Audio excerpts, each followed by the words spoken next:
രാഹുലിനെതിരായ പരാതിയിൽ കൃത്യമായ ഉത്തരം നൽകാതെ വി.കെ. ശ്രീകണ്ഠൻ എം.പി. കോൺഗ്രസ് ഇരയ്ക്കൊപ്പമോ വേട്ടക്കാരനൊപ്പമോ എന്ന ചോദ്യത്തിനുൾപ്പെടെ മറുപടിയില്ല. പുറത്തുവന്ന ഓഡിയോ സംഭാഷണം ഗൗരവ സ്വഭാവമുള്ളതല്ലേ എന്ന ചോദ്യത്തിന് ഫോറൻസിക് പരിശോധന നടത്തട്ടെ എന്നായിരുന്നു മറുപടി.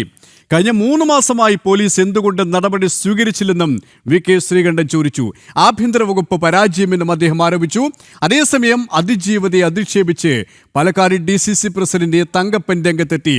രാഹുലിനെതിരെ പരാതി വന്നിട്ട് മാസങ്ങളായെന്നും അന്ന് പെൺകുട്ടി ഒളിവിലായിരുന്നു എന്നും തങ്കപ്പന്റെ ചോദ്യം. ഒരേ ചോദ്യം ഈ വിഷയത്തിൽ MP നമ്മൾ ചോദിക്കുമ്പോൾ ഓരോ ചോദ്യങ്ങൾക്കും പറയുന്നത് ഒന്ന് സ്വർണ്ണക്കൊള്ളയെ കുറിച്ച് പറയുന്നു, ഒന്ന് DYSPയെ കുറിച്ച് പറയുന്നു. ഇതിലൊക്കെ ഉപരി കോൺഗ്രസ് അതെല്ലാം വാർത്തകൾ തന്നെയാണ്. സ്വർണ്ണക്കൊള്ളയും DYSPയുടെ വിഷയമൊക്കെ വലിയ വാർത്ത തന്നെയാണ്. സ്വർണ്ണക്കൊള്ളയും DYSP വിഷയമൊക്കെ വലിയ വാർത്ത തന്നെയാണെന്ന് ഞങ്ങൾ സമ്മതിക്കുന്നു. അതേസമയം തന്നെ രാഹുൽ വിഷയം വളരെ പ്രധാനപ്പെട്ടതാണ്. അപ്പോൾ ഇതിൽ കോൺഗ്രസ് ഇരയ്ക്കൊപ്പമാണോ വേട്ടക്കാരനൊപ്പം? അതെ, നിങ്ങളുടെ ഒരു വ്യാഖ്യാനത്തിനൊന്നും മറുപടി പറയാൻ കിട്ടില്ല. നിയമത്തിന്റെ വഴിക്ക് പരാതി നൽകിയാൽ അത് പരിശോധിച്ച് നടപടിയെടുക്കേണ്ടത് പോലീസിന്റെ. അത് നിങ്ങൾ രണ്ടുപേരും പരസ്പരം ചോദിച്ചാൽ മതി. നിങ്ങൾ ആരെ കൂടെയാണ്? നിങ്ങൾ ഇപ്പൊ ചോദിച്ച എനിക്ക് നിലപാടുണ്ട്. ഈ സംസ്ഥാനത്തും രാജ്യത്തും നിയമനിർമ്മാണം ഉണ്ടാക്കിയ കോൺഗ്രസ് പാർട്ടി നിയമനിർമ്മാണ സഭയിലെ ഒരംഗം എന്നുള്ള നിലയ്ക്ക് ഏതൊരു വ്യക്തിയും പരാതി പറയുകയാണെങ്കിൽ ആർക്കെതിരെയാണെങ്കിലും അത് അന്വേഷിച്ച് നിഷ്പക്ഷമായ നടപടി സ്വീകരിക്കണം പോലീസ് എന്നുള്ളതാണ് എൻ്റെ വ്യക്തിപരമായ. ഈ സംഭവം ഇന്ന് നടന്നല്ലോ, മാസങ്ങളായിട്ട് നടന്ന സംഭവമാണ്. എന്തുകൊണ്ട് ഒരു പരാതി കൊടുത്തില്ല? കേരള ഗവൺമെൻറ് കഴിഞ്ഞില്ല. ഇപ്പോൾ സമയം നോക്കി ഒരു പരാതി വന്നപ്പോൾ അതിൻ്റെ ആ പരാതിയുടെ കണ്ടന്റ് അന്വേഷിക്കണം, അതിൻ്റെ ഉള്ളടക്കം എന്താണെന്ന് നോക്കണം, കുറ്റം ചെയ്തിട്ടുണ്ടെങ്കിൽ ശിക്ഷിക്കപ്പെടണം. ഒരു തർക്കം വേണ്ട. കേരള ഗവൺമെൻറ് ഒരു സമിതി വെച്ച് പരാതി അന്വേഷണം നടക്കായിരുന്നു. ആരെങ്കിലും പരാതി ഉണ്ടോ അല്ലേ? എന്തുകൊണ്ട് അന്ന് ഈ പറയുന്നവർ ജീവിച്ചിരുന്നില്ലേ? കൊടുക്കേണ്ട അന്തസ്സായിട്ട് ഉണ്ട് എന്ന് പറഞ്ഞാൽ അന്തസ്സായി പറയണ്ടേ? അവിടെയാണ് വേണ്ടത്. ഇത് ഈ സമയത്ത് നോക്കുമ്പോൾ അത് എനിക്കൊരു സംശയം, ഞാൻ തള്ളിക്കളയുന്നില്ല, അത് ഗൗരവമായിട്ട് എടുക്കണം ആ പരാതി. പക്ഷേ പരാതി വന്ന സമയമാണ് ഞാൻ സംശയിച്ചത്. ഇങ്ങനെ ഒരു അനുഭവം ഉണ്ടായെങ്കിൽ ഒളിച്ചു വെക്കേണ്ട കാര്യം ഇപ്പോൾ മാത്രം മറന്നേക്ക് പുറത്ത് വരേണ്ട കാര്യം നേരത്തെ വരാമല്ലോ. എന്നിട്ട് ഞാൻ ഇപ്പോഴും പറഞ്ഞു, ആ പരാതി അന്വേഷിക്കട്ടെ, കുറ്റം ചെയ്തതിന് ശിക്ഷിക്കപ്പെടുന്നു. വിശദാംശങ്ങളുമായി അരുൺ ആലത്തൂർ ചേരുകയാണ്. അരുൺ, ചോദ്യങ്ങളിൽ നിന്നും ഒഴിഞ്ഞു മാറിയിരിക്കുകയാണ് കോൺഗ്രസ് നേതാക്കൾ. ഇനി എന്ത് പോംവഴിയെന്നാണ് അവർക്ക് മുന്നിലുള്ളത്? കാരണം ഈ പരാതി വന്ന സമയം ഏത് എന്നതടക്കമുള്ള മറുചോദ്യം ചോദിച്ച് ഉത്തരങ്ങളിൽ നിന്നും വഴുതി മാറുന്ന സമീപനം. കാരണം ഉത്തരം പറയാൻ അവർക്കില്ല. കാരണം രാഹുലിനെ സർവ്വ പിന്തുണയും നൽകുന്ന നേതാക്കളാണ് വി.കെ. ശ്രീകണ്ഠനായാലും തങ്കപ്പനായാലും. ഇപ്പോഴും അവരുടെ സംരക്ഷണയിലാണ് രാഹുൽ കഴിയുന്നതെന്ന് വേണം നമുക്ക് മനസ്സിലാക്കാൻ. അത്തരത്തിലുള്ള ഒരു നീക്കം അന്വേഷണം തന്നെയാണ് അന്വേഷണ സംഘത്തിന്റെ ഭാഗത്തു നിന്നും ഉണ്ടായിക്കൊണ്ടിരിക്കുന്നത്, അല്ലേ? ഒപ്പം എത്രത്തോളം പ്രതിഷേധം പാലക്കാട് ജില്ലയിൽ ഉടനീളം ശക്തമായി കഴിഞ്ഞു?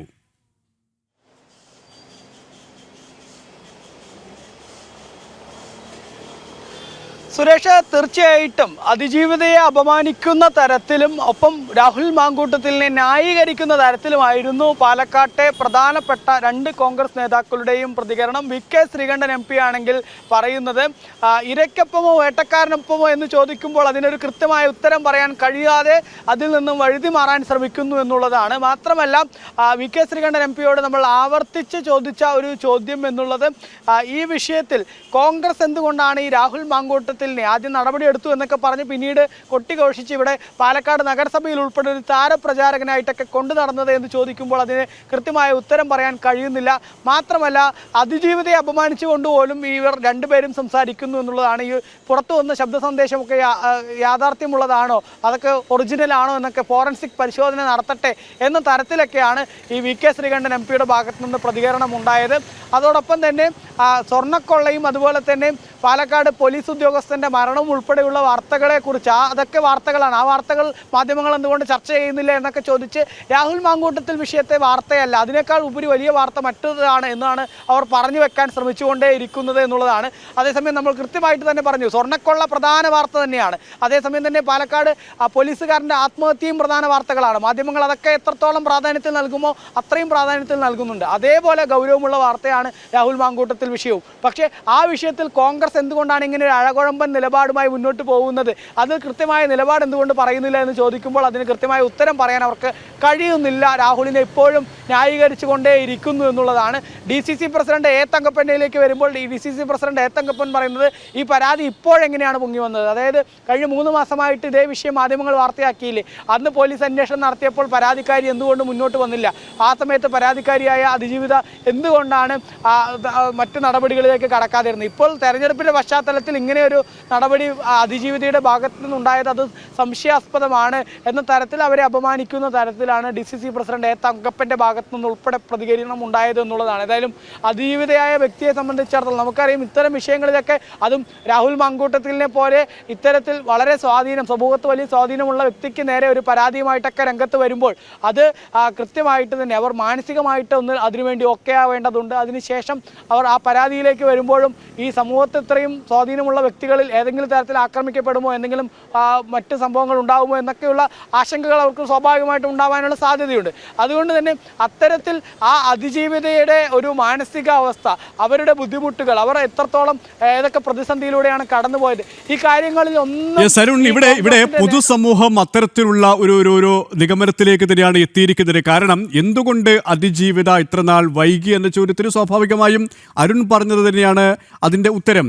സ്വാഭാവികമാണത്. പക്ഷേ അവിടെയും ഉയർന്നു വന്ന ഒരു ചോദ്യമുണ്ടായിരുന്നു, എന്തുകൊണ്ട് അതിജീവിത പരാതി നൽകിയിട്ടില്ല, പരാതി നൽകാതെ എന്തിന് നടപടി സ്വീകരിക്കണം. പക്ഷേ അതിജീവിത ഇന്നലെ പരാതി നൽകി.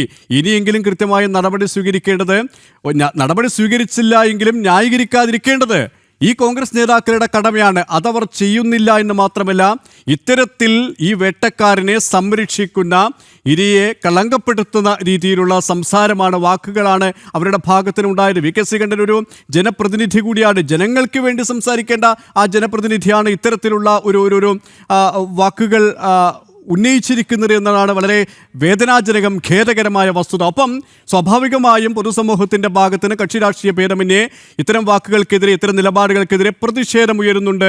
അവരുടെ ആ ഒരു പ്രതിഷേധം അവർ പലതരത്തിൽ ഉന്നയിക്കുന്നുമുണ്ട്. അതേസമയം തന്നെ രാഹുൽ MLA സ്ഥാനം രാജിവെക്കണമെന്നാവശ്യപ്പെട്ടുള്ള ആ പ്രതിഷേധം, രാഹുലിനെ കൃത്യമായ രീതിയിൽ നടപടി സ്വീകരിക്കണമെന്നാവശ്യപ്പെട്ടുള്ള പ്രതിഷേധം, അത് എത്രത്തോളം ശക്തമാണ് പാലക്കാട് ജില്ലയിൽ?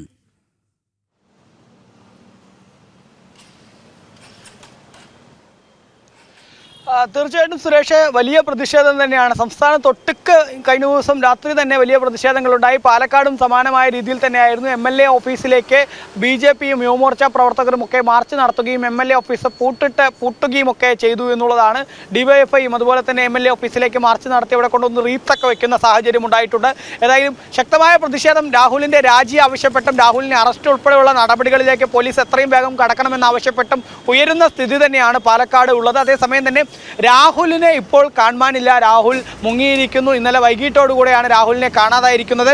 ഇപ്പോൾ നമുക്ക് ഏറ്റവും പുതുതായിട്ട് ലഭിക്കുന്ന ഒരു വിഷയം എന്നുള്ളത് രാഹുലിൻ്റെ ഈ ഒരു രാഹുൽ ഏതൊക്കെ സമയത്താണ് ഈ MLA ഓഫീസിലേക്ക് എത്തിയത് എന്നത് സംബന്ധിച്ചും അതുപോലെ തന്നെ എവിടേക്കൊക്കെയാണ് പോയത് എന്നത് സംബന്ധിച്ചുമുള്ള സമയം ഉൾപ്പെടെയുള്ള വിവരങ്ങൾ ഇപ്പോൾ നമുക്ക് ലഭിച്ചിട്ടുണ്ട്. അതായത് രാഹുൽ 4:40 കണ്ണാടിയിലേക്ക് പുറപ്പെട്ടു. അതായത് ഞാനിപ്പോൾ നിൽക്കുന്നത് രാഹുലിൻ്റെ ഓഫീസിന് സമീപത്താണ്. ആ മണപ്പുള്ളിക്കാവ് എന്ന പ്രദേശത്ത് നിന്നും 4:40 കണ്ണാടി എന്നുള്ള, അതായത് പാലക്കാട് നഗരസഭയ്ക്ക് തൊട്ടടുത്തുള്ള പഞ്ചായത്തിലേക്ക് അവിടുത്തെ തെരഞ്ഞെടുപ്പ് പരിപാടികളിൽ പങ്കെടുക്കുന്നതിന് UDF സ്ഥാനാർത്ഥികൾക്ക്, കോൺഗ്രസ് സ്ഥാനാർത്ഥികൾക്ക് വോട്ടഭ്യർത്ഥിക്കുന്നതിന് വേണ്ടി അങ്ങോട്ടേക്ക് പുറപ്പെട്ടു.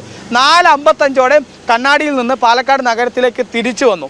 അതിനുശേഷം 5:15 നഗരത്തിലെത്തി. പിന്നാലെ സുഹൃത്തുക്കളെ ഉൾപ്പെടെ ഫോണിൽ ബന്ധപ്പെട്ടു. 5:45 രാഹുൽ ഫോൺ സ്വിച്ച് ഓഫ് ആക്കി. MLA ഓഫീസ് പരിസരത്ത് നിന്നാണ് ഫോൺ ഓഫാക്കിയിരിക്കുന്നത്. 6:10 രാഹുലിൻ്റെ പേഴ്സണൽ അസിസ്റ്റന്റുമാരുടെ ഫോണുകളുമൊക്കെ സ്വിച്ച് ഓഫ് ആവുകയായിരുന്നു. അതായത് ഈ 4:55 കണ്ണാടിയിൽ നിന്ന് പാലക്കാട് നഗരത്തിലേക്ക് തിരിച്ചു എന്ന് പറയുമ്പോൾ ഇന്നലെ ഈ അതിജീവിത മുഖ്യമന്ത്രിക്ക് പരാതി നൽകിയെന്നുള്ള വാർത്ത മാധ്യമങ്ങളിലൂടെ സംപ്രേഷണം തുടങ്ങിയത്, അല്ലെങ്കിൽ ആ വാർത്ത എല്ലാ ചാനലുകളും ബ്രേക്ക് ചെയ്തത് ഈ 4:55 ശേഷമാണ്. ആ സമയം 4:50 ശേഷമാണ് ആ വാർത്തകൾ മാധ്യമങ്ങളിൽ വന്നു തുടങ്ങിയത്. ആ സമയം മുതലാണ് പിന്നീട് രാഹുലിനെ കാണാതായത്. 5:15 നഗരത്തിലെത്തിയ രാഹുൽ മാങ്കൂട്ടത്തിൽ പിന്നീട് 5:45 ഫോൺ സ്വിച്ച് ഓഫ് ആക്കിയിരിക്കുന്നത്. രാഹുലിൻ്റെ കൂടെയുള്ള എല്ലാവരുടെയും ഫോണുകൾ സ്വിച്ച് ഓഫ് ആണ്. MLA ഓഫീസാണെങ്കിൽ പൂട്ടിയ നിലയിലാണ്. രാഹുൽ ഏതായാലും മുങ്ങിയിരിക്കുകയാണ്. പാലക്കാട് തന്നെ രാഹുൽ ഉണ്ടോ എന്നുള്ളതാണ് അറിയേണ്ടത്. തമിഴ്നാട്ടിലേക്ക് മറ്റോ കടന്നിരിക്കാനുള്ള സാധ്യതകൾ ഉണ്ടായിരുന്നു. പക്ഷേ രാഹുലിൻ്റെ ഫോണിലേക്ക് വിളിക്കുമ്പോൾ ആ തമിഴ്നാട്ടിലെ നമുക്കറിയാം, സാധാരണ തമിഴ്നാടോ മറ്റോ ആണെങ്കിൽ അതിന് ആ രീതിയിൽ തമിഴിൽ മറ്റും പ്രതികരണങ്ങൾ ഉണ്ടാവും ആ സർവീസ് പ്രൊവൈഡറുടെ ഭാഗത്തുനിന്ന്. അത്തരത്തിലൊന്നും ഇപ്പോൾ കാണുന്നില്ല. അതുകൊണ്ട് തന്നെ പാലക്കാട് തന്നെ എവിടെയോ ഒളിവിൽ കഴിയുന്നുണ്ട് എന്നുള്ളതാണ് മനസ്സിലാക്കാൻ സാധിക്കുന്നത്. പാലക്കാട് തന്നെ ഒളിവിലുണ്ടോ അതോ ജില്ല വിട്ട് മറ്റ് നിയമപരമായിട്ടുള്ള കാര്യങ്ങളൊക്കെ ആലോചിക്കുന്നുണ്ട്. അതുകൊണ്ട് കൊച്ചിയിലേക്കോ മറ്റോ കടന്നു കളഞ്ഞിട്ടുണ്ടോ അതോ അല്ലെങ്കിൽ സ്വന്തം നാടായ പത്തനംതിട്ടയിലേക്ക് പോയിട്ടുണ്ടോ എന്നുൾപ്പെടെയുള്ള കാര്യങ്ങളിലും അവ്യക്തതയുണ്ട്. നിലവിൽ ഏതായാലും പാലക്കാട് തന്നെ ഒളിവിൽ കഴിയുന്നതിനുള്ള സാധ്യതകൾ വളരെയേറെയുണ്ട്. ഏതായാലും പോലീസ് ഇനിയിപ്പോൾ FIR ഇന്നിപ്പോൾ രാവിലെ ഇട്ടിട്ടുണ്ട്. ഇനി അറസ്റ്റ് ഉൾപ്പെടെയുള്ള നടപടികളിലേക്ക് എപ്പോൾ കടക്കും, പോലീസിന്റെ നടപടികൾ എന്തൊക്കെ ആയിരിക്കും എന്നുള്ളതാണ് ഒരു കോണിൽ പ്രധാനമായിട്ടും അറിയേണ്ടത്. മറുവശത്ത് അറിയേണ്ടത് കോൺഗ്രസ് ഈ രാഹുലിന്റെ രാജി ആവശ്യപ്പെടുമോ, രാജി ഉൾപ്പെടെയുള്ള നടപടികളിലേക്ക് കോൺഗ്രസ് കടക്കുമോ എന്നുള്ളതാണ് മറുവശത്ത് അറിയേണ്ടതായിട്ടുള്ളത്. യെസ്, അത് തന്നെയാണ്. മുങ്ങിയ രാഹുൽ എപ്പോൾ പൊങ്ങും അല്ലെങ്കിൽ എപ്പോൾ പൊക്കും എന്നതാണ് നമ്മളെല്ലാവരും ആകാംക്ഷയോടെ കാത്തിരിക്കുന്നത്. ഒപ്പം എന്തുകൊണ്ടാണ് കോൺഗ്രസ് നേതൃത്വം ഇപ്പോഴും രാഹുൽ മാങ്കൂട്ടത്തിനെ സംരക്ഷിക്കുന്നത്? VK ശ്രീകണ്ഠൻ്റെയും തങ്കപ്പൻ്റെയും പ്രതികരണം അത്രത്തിൽ നിർഭാഗ്യകരമാണ്. കാരണം ഒരു പൊതുസമൂഹം മുഴുവൻ, കേരള സമൂഹം മുഴുവൻ അതിജീവിതയ്ക്കൊപ്പം നിൽക്കുമ്പോൾ, ഇരയ്ക്കൊപ്പം നിൽക്കുമ്പോൾ എന്തുകൊണ്ട് വേട്ടക്കാരനെ സംരക്ഷിക്കുന്ന സമീപനം ഇവർ സ്വീകരിക്കുന്നു, ആവർത്തിക്കുന്നു എന്ന ചോദ്യമാണ് പ്രസക്തമാകുന്നത്. അരുൺ ആലത്തൂരാണ് പാലക്കാട് നിന്ന് വിശദാംശങ്ങൾ നൽകിയത്.